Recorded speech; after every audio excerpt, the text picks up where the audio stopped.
প্রিয় দর্শক, আমি নজরুল শেখ, সত্যনিউজ24.com পেজ থেকে সকলকে জানাই শুভেচ্ছা ও অভিনন্দন। দর্শক, আমরা এই মুহূর্তে রয়েছি ফরিদপুর জেলার নগরকান্দা উপজেলার ফুলসুতি ইউনিয়নের রানপাশা গ্রামে রয়েছি।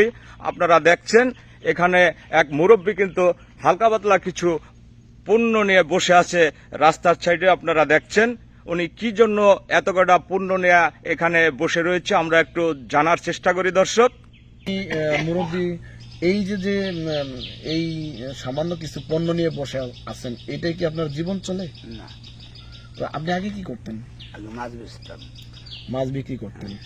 আপনি তো হিন্দু সম্প্রদায়, না? হিন্দু। তো এই ইউনিয়ন পরিষদের মাধ্যমে কোনো সেবা, এই যেটা ত্রাণ তহবিল, যেটা এই বয়স্ক ভাতা বা বিভিন্ন যে সহযোগিতা আছে, এগুলো কি আপনি পান? বস্তু কথা পাই শুধু বয়স্ক ভাতাটা পান, তাদের কি জীবন চলে? না। কিন্তু এই যে ব্যবসায়, এই ব্যবসায় কি আপনার জীবন চলে কিনা? কিছুই পাওয়া যায় না। তবু আপনি সকালটা ব্যান চলায়, তাকে বসে থাকি। কিন্তু এভাবে তো পরিবার চলে না। আগে ভালো ভালো মানুষের তো পরিবার চলাবেন না। আপনার নাম কি?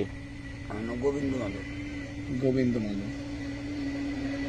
তো প্রিয় দর্শক, শুনছিলেন যে একজন অসহায় জীবন যোদ্ধা, যারা সমাজের দান জাকাত করেন, তাদেরকে দৃষ্টি করব যে যদি আপনারা এই ভিডিওর মাধ্যমে কারো চোখে পড়ে, তাহলে এই চাচার, সে একজন অসহায় মানুষ। আপনি কি যেমনটি বলছিলেন যে স্টক করছিলেন, হ্যাঁ, কয় বছর আগে স্টক করছিলেন? 4 বছর 4.5 বছর। ওষুধ কি চলছে? ওষুধ পয়লা চলছিল, জি? ফ্যান বন্ধ হয়ে গেছে। এখন বন্ধ করে দিচ্ছেন? ওষুধ কিনতে মানে পারেন না, এটা তো। কত টাকার ওষুধ লাগতো তখন? আগে 30টা 40টা 50টা 200টা আগে গেছে। আমি তখন ঢুকো ঠিক ঢুকো না, কোথায় গেছে। তাই না? অসুস্থ কতদিন যাবত আপনি? এই স্টক করার পরে তো কত বছর হবে?